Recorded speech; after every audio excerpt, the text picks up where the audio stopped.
Welcome to JB's Go Get a Pie show story time. How are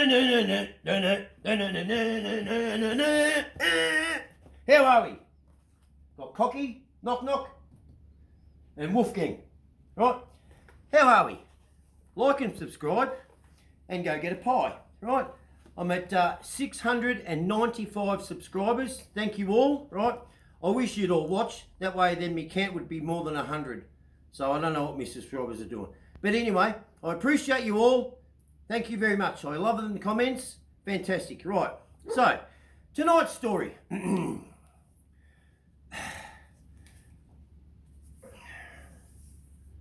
Okay? Religion.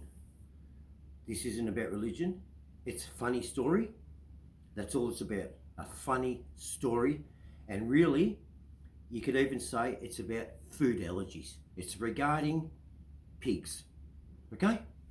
Now, the story starts where I won't say the place, but I'll have to say what the premises are that were being built, right? And it was a mosque, right? And this is going back quite a few years ago. I was working in a pub, and this one local, little old bloke used to come in all the time. He's always a cranky bloke, right? And he came in one night and he was really upset. And I said, "What's the matter?" And he goes, "Oh, the property beside me, the owner just sold it. You know, didn't even give me the option to buy it because he actually had a neighbouring property to it, right? It was in a commercial area, right? Just up the Hume, right? Near Craigieburn, right? Anyway, so he was at the back there and the bloke had sold it and he was a bit pissed off about it. And I said, "Oh, what's the problem?" And he said, "They're going to build a mosque." And I've gone, "Yeah, so?" And he said, "But they're being nasty to me." So the people who bought the property, they've been giving this old bloke a hard time, right? And you know me, I'm not one. I don't like bullies. I don't like people standing over, especially a bloke who's been there. He owned the property there where he was, his own little engineering, you know, boiler making property, you know, willing to help out his public and his mates and everything like that. Been there for about 60 years, right?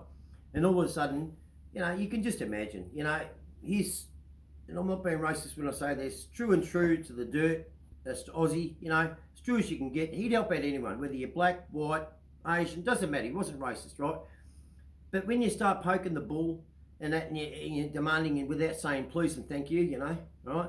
Okay, all of this, people unfortunately will lash back at you and they'll call you what you are, right? You know, get out of here, you skirt wearers, you know, whatever be the case, right? And I said, "What are they doing?" He said, "Oh, they're blocking me in the driveway." So he couldn't leave his premises, or customers couldn't get in there because all the cars and everything. So without telling you, I sort of took things upon myself. So I had to wait until the build got fairly underway, right? And they had fencing up and everything. So I waited until the main structure was sort of up to this mosque, right? And as we all know, Muslims, you know, they don't like pigs, right? They just don't, you know. I had a friend, you know, I was sitting in the car with him once and I asked him to stop and I said, you know, "Can I stop?" Because I was hungry. I ran into Coles and I came out and I had some cabana, didn't I? Right? And he's driving and I'm looking at him and he's like this and I've got this big stick of cabana because he was Sunni Muslim, right? And I'm looking at him and then I've realised I've gone, "What would happen if I hit you with this?" And I'm flinging this thing around in the car. And he said, "I'd have to stop and wash myself 7 times. So me, being the good friend I am and joker, I hit him with it 7 times. So if you 7 times, he had to wash himself quite a bit and we were actually late to where we were going. So realising this, that, you know, that they've got this thing about pigs, right? I've taken it upon myself to help out this little old bloke, right? At least bring a bit of joy to his life, a bit of funniness. So this build of this mosque was scheduled to be finished within about 3 years. It ended up being finished in about 8 years because what I was doing was I was, when the main structure went up, so they'd fenced the property and everything, right? I was buying pigs, live pigs, and giving them what are they? Diuretics. What is it? Yeah, Laxatives. Laxatives. That's it. Thank you. Thank you very much. That was Mary, by the way. Laxatives. So I'll let them loose in there. So they'd run around there over the weekend, right? Because it's under construction, it's not being used, right? So when these pigs get in there, full of laxatives, running around, hoinking around, they're rubbing on everything. You know, you can imagine it. They're shitting everywhere, the whole lot, having a ball, right? They've shit all over the place, the whole lot. And of course, when the people come back to work, which were, you know, Muslim workers and that, these pigs are on site. They're freaking out. Now, I don't know if you're aware of this, but this is how they have to clean it, right?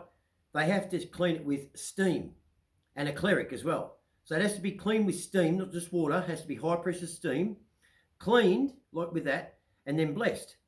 But if you're putting on render and you hit it with high pressure steam or paint or anything like that, whatever work you've done is immediately going to be ripped off. That's why it took so long, right? Anyway, so they sort of got onto that. I did that for about 2 years, putting pigs in there every, say, couple of months. You know, it was hilarious, right? And it's delaying the whole works and everything, costing them money. Anyway, so times are getting on. You know, the little old bloke, you know, I'd see him at the pub where I was working. He'd come in and be like, "Oh, someone's been putting the pigs in there again like this." He never knew. Right? So he didn't know it was me. No one knew it was me. Anyway, so it was getting on. It was almost ready to open, right? And they, by this time, with the amount of pigs I've been putting there over the years, these the owners of the mosque had actually employed security guards, obviously their own, so they weren't quite switched on. Anyway, so I had there was an open window where I could get a couple of pigs in there, right? So I actually got these pigs. They were about 6 months of age, right? Quite, you know, from a piggery, quite big, you know. Anyway, I've managed to get there, and it was hilarious, right? So I've got these pigs, and I've gotten out of the car and I've got the pigs. Now, pigs, they make a lot of you're carrying them. I'm not joking you, right? Shut up! I'm not joking you. These pigs, right? I got them, they were quiet. It was like they knew their purpose in life, to raise havoc, right? And these guards are coming around, and I've actually got these pigs, and I've ducked down behind the car, and they shut up. It was amazing. They walked past. I've shoveled these pigs in through the fence, right, for the whole weekend, right. And anyway, so they're in there doing their thing. I've taken off laughing, right. And then come Monday morning, this is the cracker. So these pigs have been in there for the weekend, doing their business, rubbing, shitting, everything like that, right. Monday morning, highway patrol officer pulls over a vehicle, right? For whatever reason, just pulls over a vehicle. So he's pulled in behind her. So the vehicle's put in. Now, where this mosque is, it's in a side service lane. So you come off the main road, you come into the service lane, and you park there. So this officer has come in, right? And he's come in, and he's then gone in front of the vehicle that he's pulled over.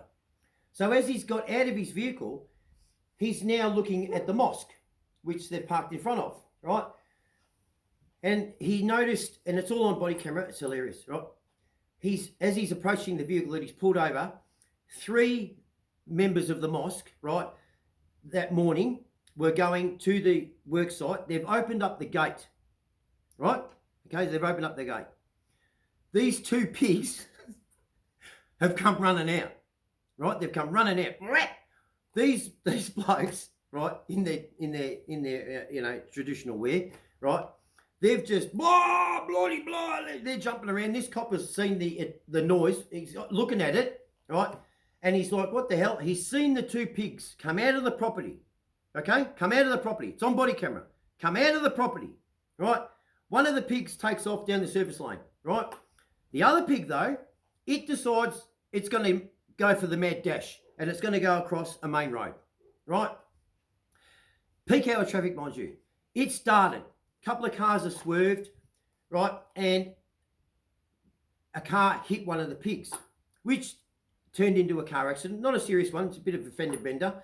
But the lady driving the vehicle was hurt. I think she hurt her hand or something like that. Anyway, so, but mind you, you see the pig, and on the body camera, all you see is the members of the mosque open up the gate. They've jumped. 2 pigs have jumped out, right? They've run out. One's gone this way, one's gone that way, right? The other pig, and you see the copper's camera videotaping the pig and them jumping up like this from this direction, and then he's turning and watching the pig run straight into the traffic, right, and cause an accident, right? Well, that's ensued quite a bit of paperwork. Number one, they were hit with non-compliant of animal, primary producers. They're not supposed to have those animals there. Mind you, they're Muslim, so they don't like pigs, right? So they're hit with a council fine for having, non-domestic animals on the property.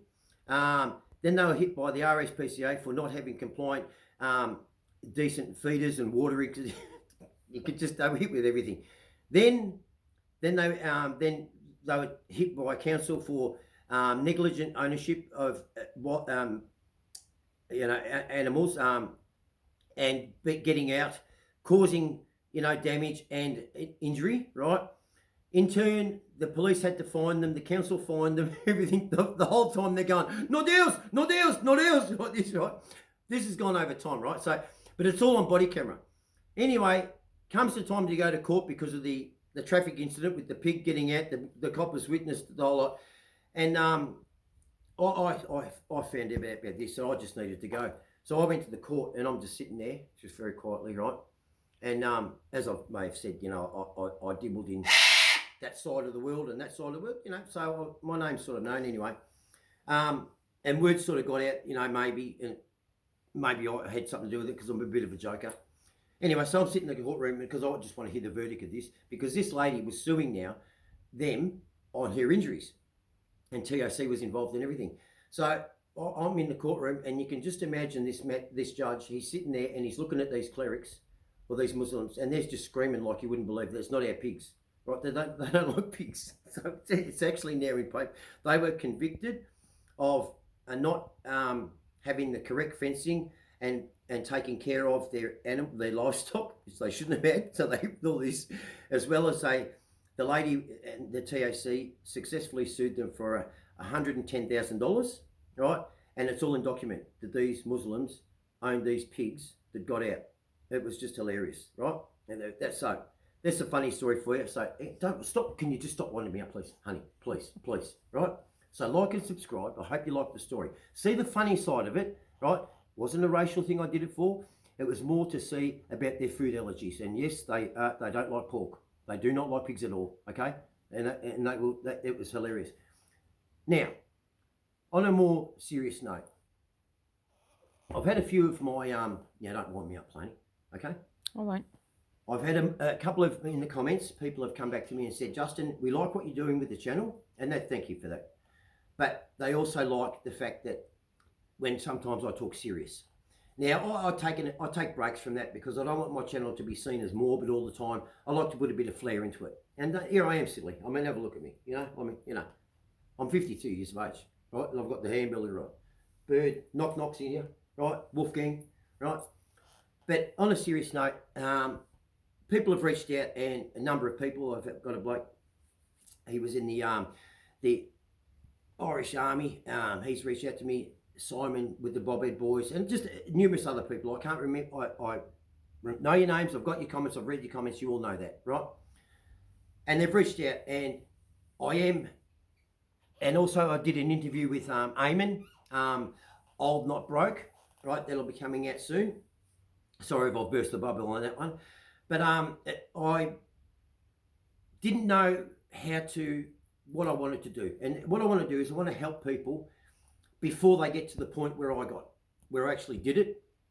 And I just want to explain, I did do it. But in my mind, I failed because I'm still here. People might say that's a good thing, but in my mind, it's a failure, right? But it's a failure that I've recognised that it will stay with me. Once you've come that close to, you've actually done it and failed, well, it's like a pirate and his crow. It's going to be there for life, right? It's always there.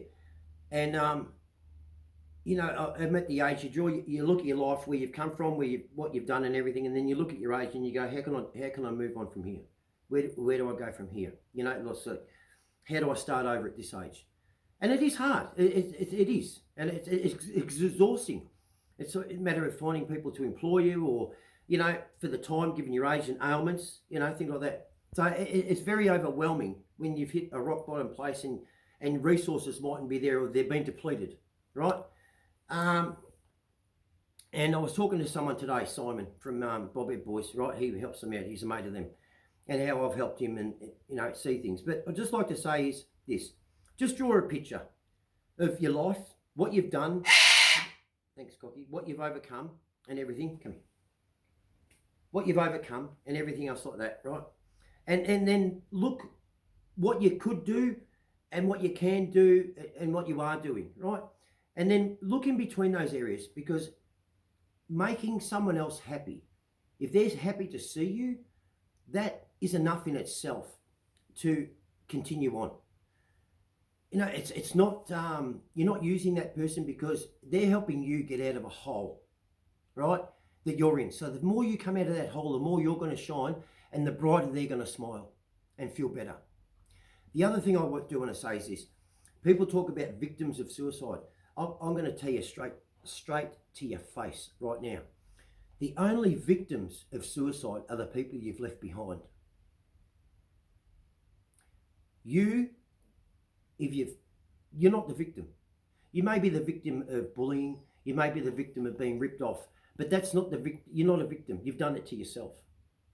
And people might say it's a long-term fix for a short-term problem. Some problems are very big. Some people have problems that are immense. And I would have to agree, and I understand why some people have taken their life. That might be hard for a lot of people to hear that, but you don't know what people are going through, right? We've gone through, in the past wars, right, Gallipoli, World War I and World War II, right? At the end of those wars, because they were world wars and they affected every continent around the world, when people finished those wars, the war was done, they came back not to nothing, they had to rebuild, so they had something to do.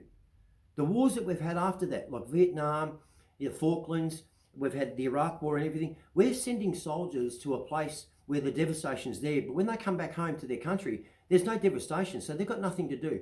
And they're trying to talk with people that don't understand what was going on over there. No one understands. No one was affected. It's just them, right? And the suicide rate of wars after World War II, after the war, are greater than ever, than the past wars, because there's nothing to do when they come home. So what I say is this, you've got to do something. That's why my channel says, go and get a pie. You got to get a pie. Any sort of a pie. I don't care, so long as it gets you off the couch. And eat it outside while you're having a pie. All right? Okay, I hope you understand what I'm trying to get through, right? I've been there. I did it, right? What saved me was I laughed. I laughed at Danny Hayes, $1 Million Bogan. Okay, physically he didn't help me, but seeing him helped me. And then he reached out and Colin reached out and we're great mates. And I appreciate that. And Danny's a fantastic bloke. I'd do anything for him. But at the end of the day, I had to see it for myself. And I know what I want to do with this channel. And that's to save other people getting to that close or to the place that I got to, right? And stop them and make them see what they can do. If you can make someone smile, even if it's one person a day, that's a great thing than earning $1. We should all go to making someone smile than earning $1.